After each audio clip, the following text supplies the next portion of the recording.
Amigos e irmãos em Cristo, paz. Que o Mestre Jesus e os amigos espirituais possam nos iluminar, nos amparar na nossa jornada encarnatória. E nós, por nossa vez, possamos fazer a nossa parte para sermos sempre auxiliados, servindo com amor a nossa vida, tendo consciência da nossa experiência encarnatória e respeitando os nossos irmãos. Que a paz de Jesus envolva o coração de todos, para que o aprendizado se faça de todo o nosso entendimento, de toda a nossa luz e de toda a nossa inteligência. Jesus está diante de Pilatos, e Pilatos lhe pergunta se ele é o rei dos judeus. E ele responde: se eu fosse rei, os meus príncipes, a minha gente, veriam lutar por mim. Não, este reino ainda não é. Então tu és rei? E ele responde: tu o dizes. Jesus está falando de sua gente, de seus príncipes.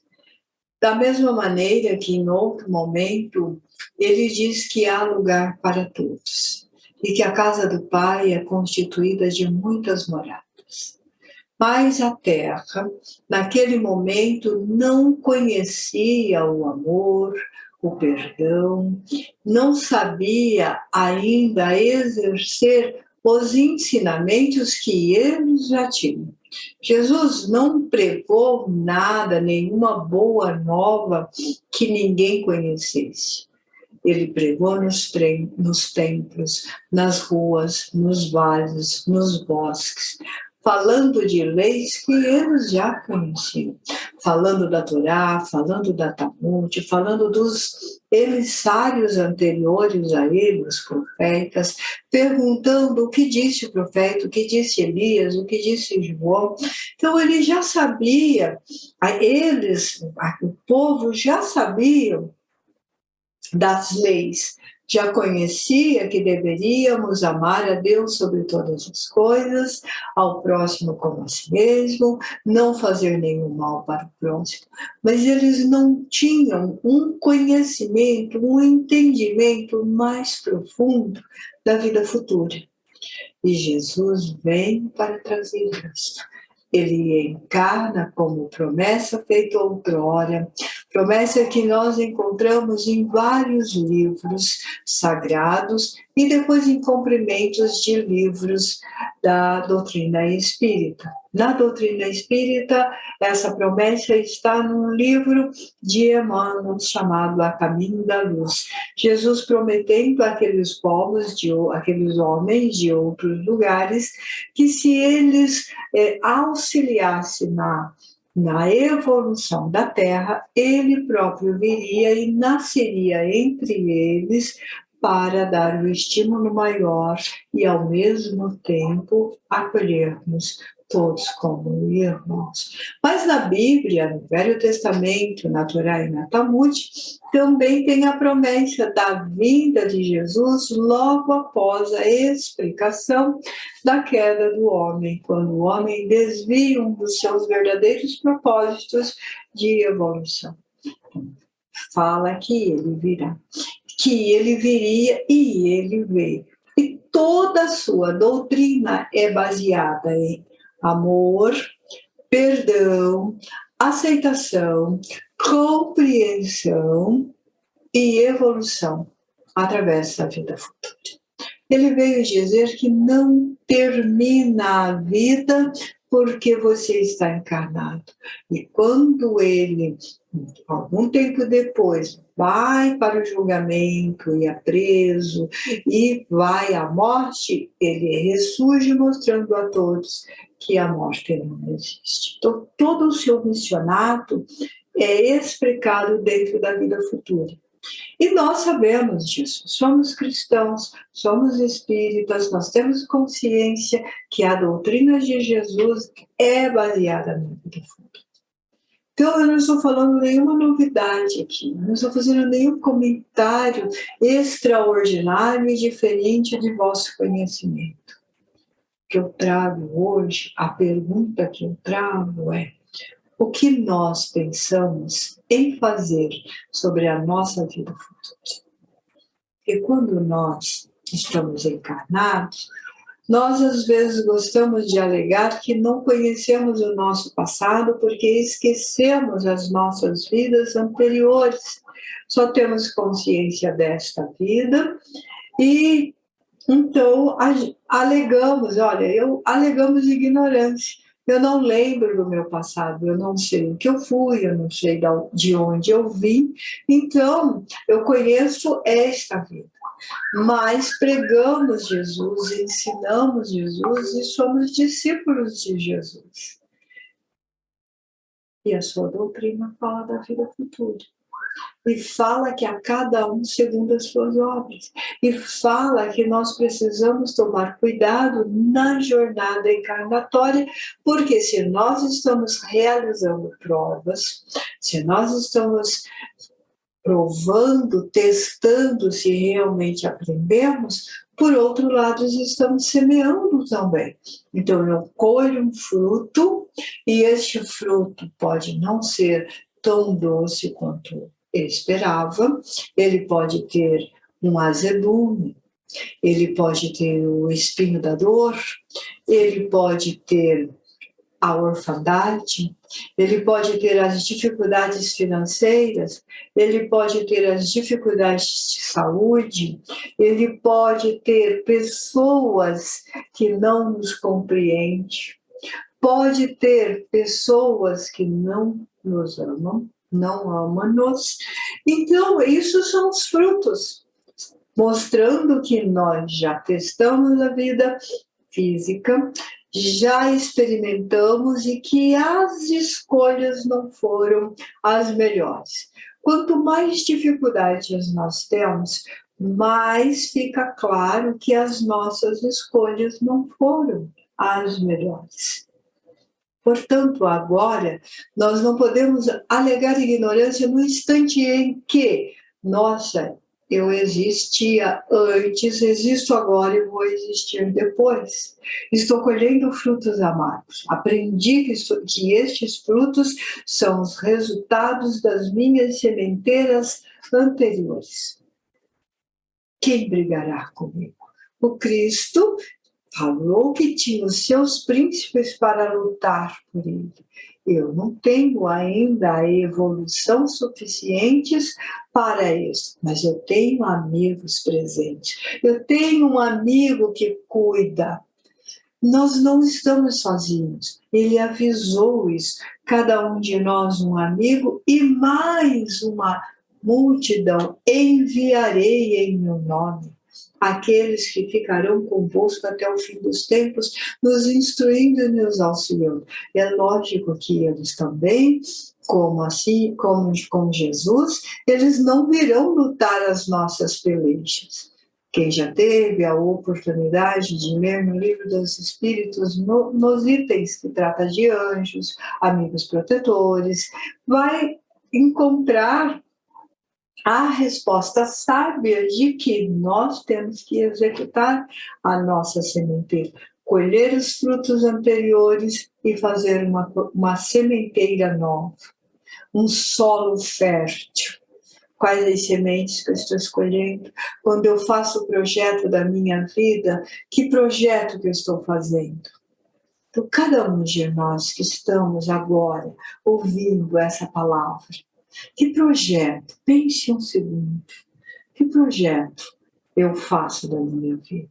Quais são os planos para daqui a alguns anos? Eu só consigo pensar em planos para daqui 5 anos, 10 anos. Eu só consigo pensar em planos de sucessos financeiros ou de lazer para a vida física. Precisamos incluir mais uma pasta nesses sonhos e nesses planos. Os sonhos e os planos da vida futura. As sementeiras da nova vida que teremos. Será que não é o momento de pensarmos quando eu estiver em outra vida, onde eu estarei? Como estarei? Com quem estarei?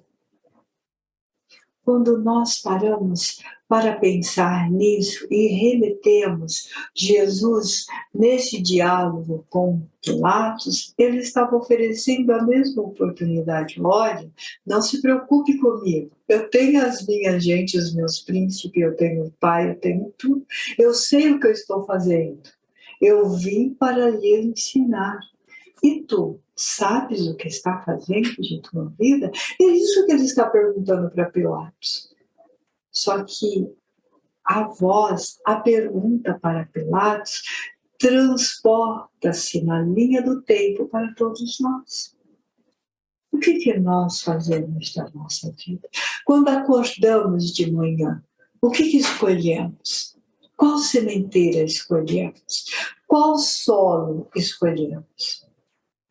O da paz, o da felicidade, o da harmonia, o da serenidade, o do perdão, o da aceitação. Lembre que a doutrina de Jesus é baseada em perdão e amor, amar o próximo como a si mesmo, amar a Deus sobre todas as coisas, olhar para o nosso próximo e nos vermos no nosso próximo, para que nós não possamos feri-lo. Quando conversarmos com o nosso próximo, e o nosso próximo bem próximo, lembrarmos de conversar com a gentileza, com a bondade, com o carinho.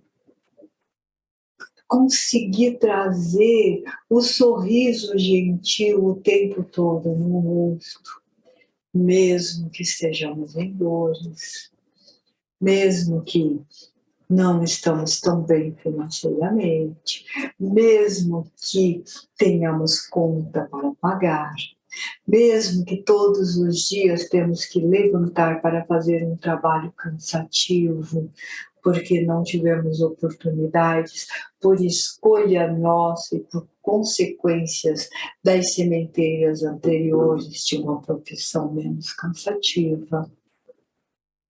Ter a serenidade de entender que a nossa vida é infinita e que ela se estende pela eternidade, e nós temos que ver esse caminho diante de nós e olhar para ele com um sorriso amplo e tentar visualizar caminhando neste caminho extraordinário da imortalidade da vida futura. Por quê?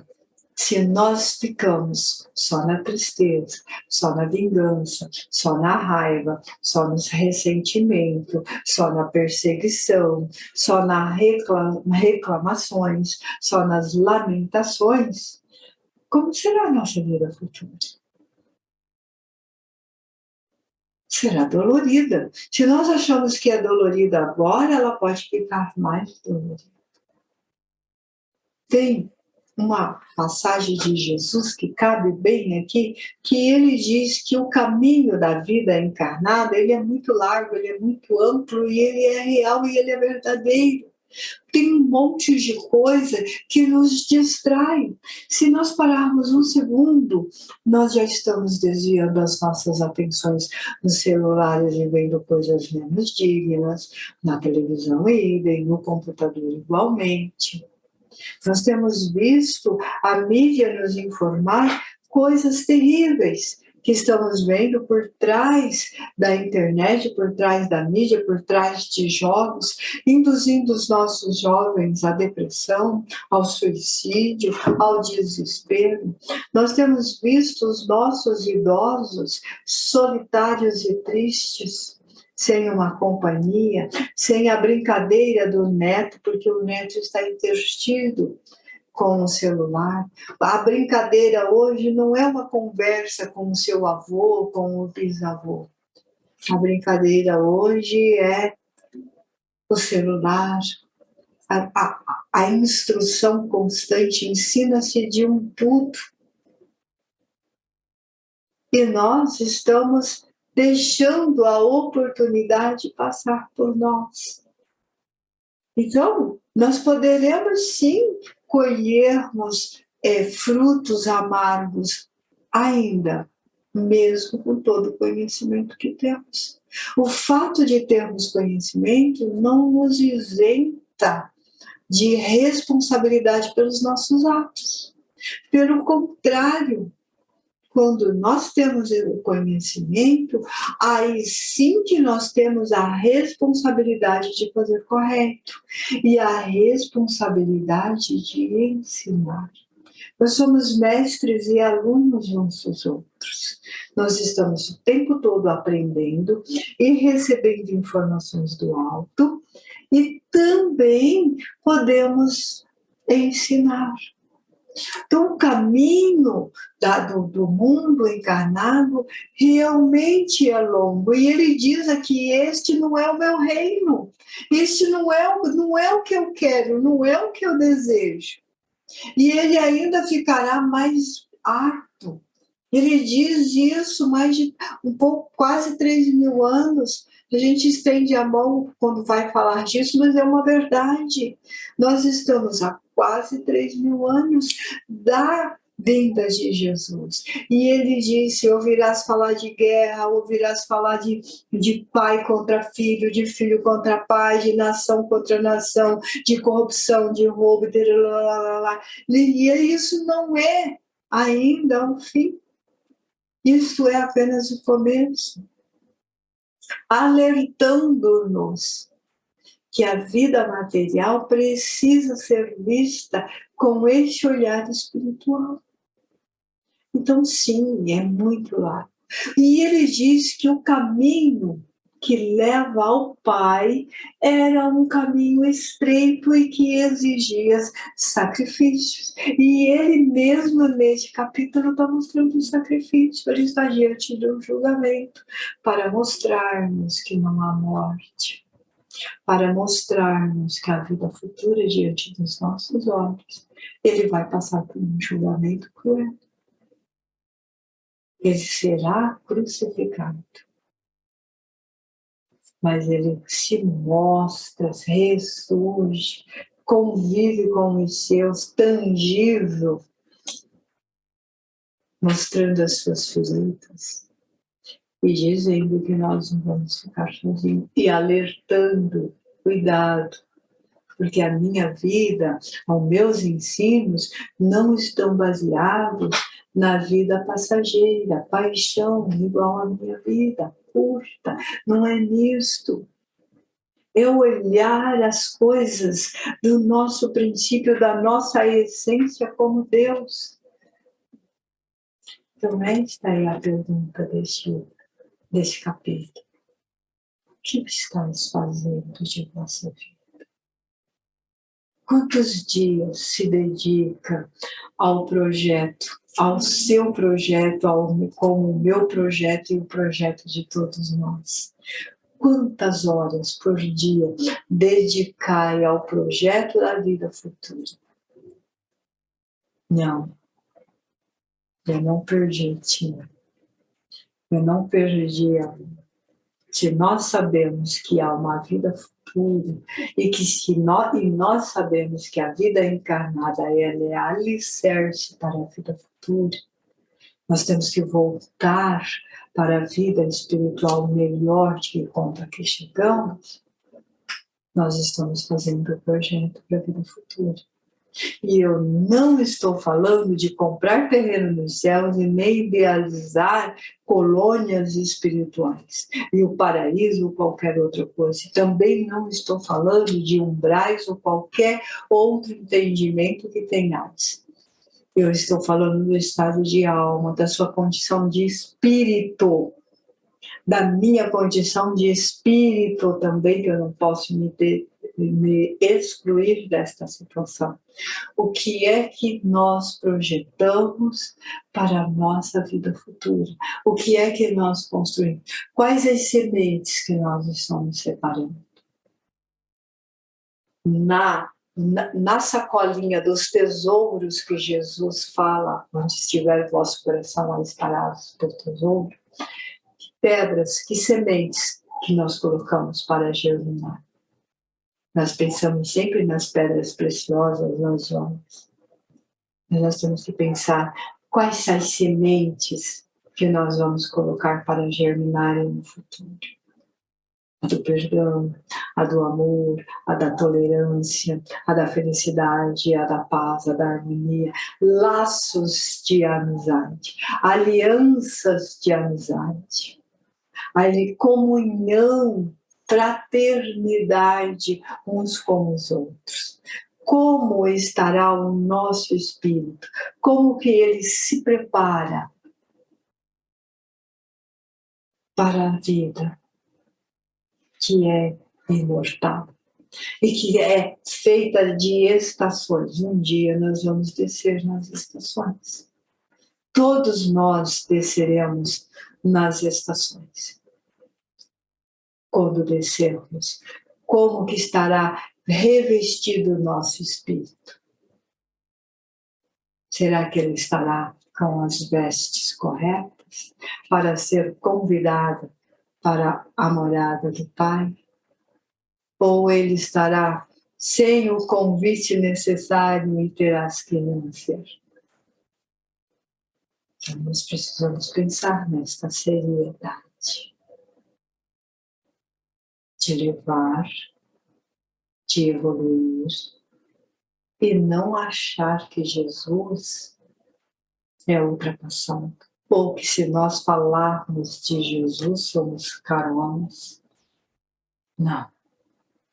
É uma seriedade, o maior psicoterapeuta de todos os tempos. Maior psicoterapeuta de todos os tempos, ensinando que a vida não tem fim e que precisamos cuidar dela desde agora. E para cuidar da nossa vida futura, nós temos que escolher as boas sementes hoje.